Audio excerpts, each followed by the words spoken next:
नमस्कार दोस्तों, मेरे YouTube चैनल पे आप सबका बहुत बहुत स्वागत है।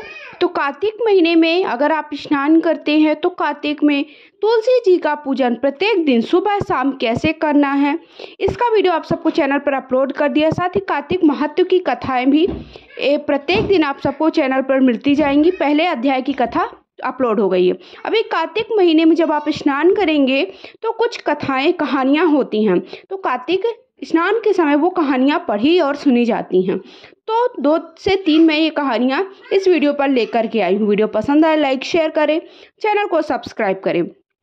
पहली कहानी है गंगा और जमुना की। गंगा जमुना 2 बहनें तिल के खेत में होकर जा रही थीं। जमुना ने एक फली तोड़ ली, बोली इसमें तो कुल 12 दाने हैं।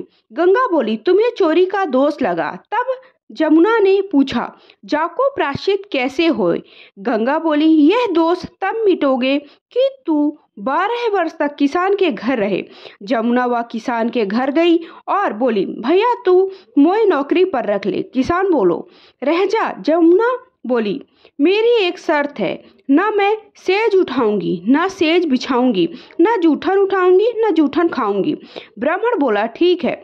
जा प्रकार रहते रहते 12 वर्ष पूर्ण होने के आए। एक दिन किसान गंगा स्नान जाने लगा। जमुना बोली पिताजी 5 फूल की दोनी मेरी भी चढ़ा दीजिएगा। किसान अच्छा कहकर चल दिया। वो गंगा जी पहुंच खूब नहा धोए, दान दक्षिणा आदि लेकर और देकर वापस चल दिया। पर जमुना बेटी की 5 फूल की दोनी चढ़ाना भूल गया। अब तो रास्ते में किसान की गाड़ी अटक गई। बहुत कोशिश करी, गाड़ी ना चली तो वह सोचने लगा कि मुझसे क्या भूल हो गई जो गाड़ी अटक गई है। तब उसे याद आई कि जमुना बेटी ने मुझे 5 फूल की दोनी चढ़ाने को कहा था, वो मैं भूल गया हूँ। वह तुरंत गंगा जी गया और 5 फूल की दोनी चढ़ाई। गंगा जी ने अपनी हरी भरी चूड़ियाँ पहने गोरी गोरी बाहों में वो ले लिया। यह देख किसान बोला गंगा मैंने तेरी इतनी पूजा की, दान पुण्य किए, तब कुछ अपने हाथ में नहीं लिया और 5 फूल की दोनी के लिए तूने हाथ फैला दिया। गंगा बोली जमुना मेरी माँ जाई बहन है, उसे तेरे खेत से फली तोड़ने के दोष लगा है तो वो तेरे यहाँ रही है। अब तू जमुना से कह देना कि वो 12 वर्ष की हो गई है। किसान अपनी गाड़ी लेकर घर चला गया। रास्ते में सोचता हुआ चला कि जमुना बेटी मेरे घर इतनी रही और मैंने उसकी इतनी सेवा की।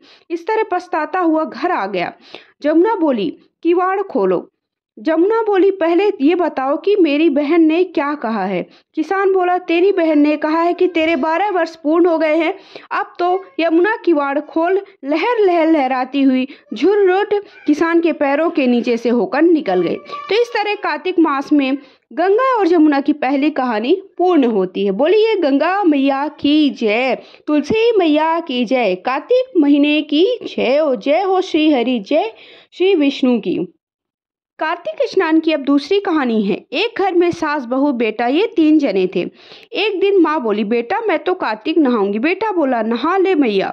सो उसने अभी अपनी मैया के लिए घी बुरो लाकर रख दिया और बहू ने बोला कि मैया कार्तिक नहाएगी सो उनके लिए लड्डू कर देना।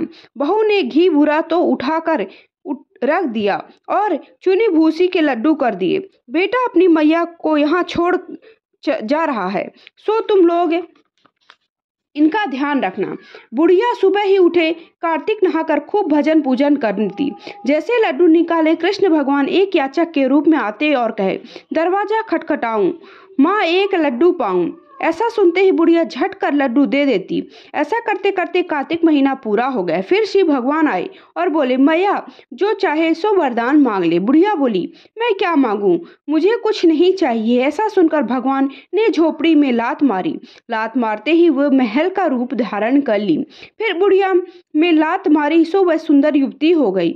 अब उसके खूब धन दौलत बढ़ गई। अब उसका बेटा अपनी मैया को लेने आया। उसने आसपास के लोगों से पूछा भैया यह एक बुढ़िया को छोड़ गया था, क्या आप लोगों ने उसे देखा है। वो बोला वो अब सामने वाले महल में है। उसने वहां जाकर आवाज दी। मैया बाहर निकल कर आई। बेटा गाड़ी में अपनी मैया को बिठाकर सब सामान साथ रख कर घर ले आया। ये देख बहू जलने लगी। वह अपनी माँ को भी कार्तिक स्नान कराने की सोचने लगी। कार्तिक के आते उसने अपनी माँ को स्नान कराने के लिए भेजा। खूब घी के लड्डू बनाकर साथ में दिए। उसका पति अपनी सास को यमुना किनारे छोड़ गया। कार्तिक से शुरू होते ही औरतें सुबह नहाने आती, किंतु वह सोई पड़ी रहती। उनसे कहती कि तुम इतनी जल्दी आकर क्यों इतना शोर मचाती हो।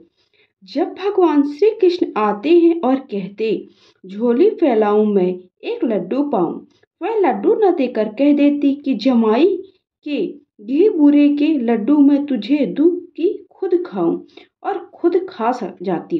कार्तिक के पूरा होते ही भगवान आए और बोले, माँ क्या मांगे। वह बोली, जैसा आपने मेरी समधिन को दिया वैसे मुझे भी दे।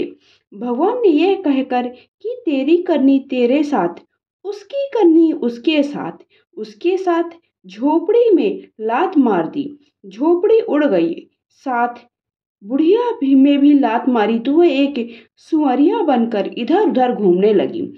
कार्तिक महीना पूरा होते ही बहू बोली कि तुम अपनी मैया को लेने तो तुरंत चले गए, अब मेरी माँ को भी ले आओ। वहां जाकर उसने देखा ना तो झोपड़ी है ना ही बुढ़िया है। पूछने पर पता लगा कि झोपड़ी का पता नहीं, बुढ़िया तो सुअरिया बनकर घूम रही है। वह सुअरिया के गले में एक रस्सी बांधकर उसे घर खींच लाया और अपनी बहू से बोला कि यह है तेरी माँ। वह बोली, अरे माँ का यह हाल कैसे हो गया। पति बोला, तेरी माँ की करनी तेरी माँ के साथ, मेरी मैया की करनी मेरी मैया के साथ। उसने पंडितों से पूछा तो एक पंडित ने बताया कि जो भी कार्तिक और वैशाख बिना नमक के खाए नहाए हो, उसके नहाने का पानी इस पर पड़ते ही ये ठीक हो जाएगी। यह सुनकर बहू ने विचारा कि मेरी सास ने इसी तरह स्नान किया है। अब वह अपनी सास को खुशामद करके बोली कि सासू जी, आज तो मैं तुम्हें खुद अपने हाथों से नहलाऊंगी। सास बोली, तुम नहीं मानती तो नहला दो। तब बहू ने एक गड्ढा खोदा, उसमें अपनी माँ को बिठा दिया और ऊपर से पट्टा रख दिया। अपनी सास को उस पट्टे पर बिठाकर खूब मल मल कर स्नान कराया। नहाने के पानी गिरते ही बहू की माँ पहले जैसी हो गई। जैसा कार्तिक पहले को आया वैसा सबको आए, दूसरी को आया वो काहू को न आवे। तो इस तरह से कार्तिक के महीने में आप को ये मैंने 2 रोचक कहानियां सुनाई। अगर वीडियो पसंद आए तो लाइक शेयर करें। चैनल पर पहली बार आए तो चैनल को सब्सक्राइब कर लीजिए। कमेंट बॉक्स में जाकर के जय माता रानी जरूर लिखिए। आप मुझे इंस्टा पे फॉलो कर सकते हैं, इंस्टा की आईडी स्क्रीन पर आप सबको मेंशन कर दूंगी। तो बोले कार्तिक के महीने की जय हो श्री हरि, जय लक्ष्मी माता, जय तुलसी माता।